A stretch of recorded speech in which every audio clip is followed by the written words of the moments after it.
Hotel fortune Murali park ప్రాంగణంలో సంక్రాంతి సంబరాలు ఘనంగా నిర్వహించారు. భోగి మంటలతో పాటు గొబ్బెమ్మలు, ముగ్గులు, ఆటపాటలతో సంబరాలను జరుపుకున్నారు. పల్లెటూరు వాతావరణం ప్రతిబింబించేలా ఈ వేడుకలను ఘనంగా నిర్వహించారు. తెలుగువారి పెద్ద పండుగ సంక్రాంతి. చిన్న పెద్ద అంతా కలిసి రంగవల్లులు, పిండి వంటలు, ఆటపాటలతో సంప్రదాయ దుస్తులు ధరించి ఎంతో ఉత్సాహంగా సంక్రాంతిని నిర్వహిస్తారు. చాలామంది సంక్రాంతి అంటే 3 రోజుల పండుగ అనే అనుకుంటారు. ఆ 3 రోజుల పాటే సంబరాలు జరుపుకుంటారు. అయితే ఇటీవల కాలంలో ముందస్తు సంక్రాంతి వేడుకలు జోరందుకున్నాయి. హోటల్ మురళీ ఫార్చ్యూన్ పార్క్లో సంక్రాంతి సంబరాలను ఘనంగా నిర్వహించారు. సాంప్రదాయ వేషధారణలో హరిదాసులు, గంగిరెద్దులు, చిలక జ్యోతిష్యం, భోగి మంటలు ఏర్పాటు చేసి అతిథులను ఆకట్టుకున్నారు. ఈ సందర్భంగా హోటల్ జనరల్ మేనేజర్ విజయకృష్ణ మాట్లాడుతూ ప్రతి ఏడాదిలాగే ఈ సంవత్సరం కూడా సంక్రాంతి సంబరాలను ఘనంగా నిర్వహిస్తున్నామని అన్నారు. తమ హోటల్కు వివిధ రాష్ట్రాల నుండి విచ్చేసే అతిథులకు పండుగ వాతావరణ అనుభూతిని కలిగించేలా ఈ కార్యక్రమం నిర్వహిస్తున్నామని ఆయన తెలియజేశారు.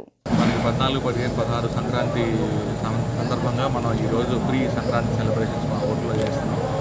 దీనికి మొదటి కారణం ఏంటంటే మా గెస్ట్ అందరూ కూడా వివిధ రాష్ట్రాల నుంచి వచ్చిన వాళ్ళు ఉన్నారు.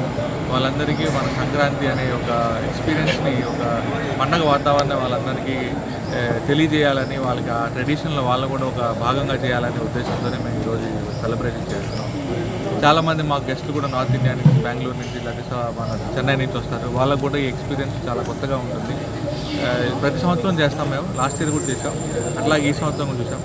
మెయిన్ ఎలిమెంట్స్ మనకి ఇంటి ప్రాంగణం, పేడతో ముగ్గలగటం, తర్వాత మన కోళ్ళు, మన గంగిరెద్దు, డూడు బసవన్న, హరిదాసు, ఈ చిలక జోషం, ఇవన్నీ కూడా మనకి సంస్కృతిలో ఒక భాగాలు. ఆ భాగాల్ని మేము మెయిన్ ఎలిమెంట్స్గా ఫోకస్ చేసుకొని ఇక్కడ ఇవాళ మేము ఎక్స్పీరియన్స్ ఇవ్వడం జరుగుతుంది.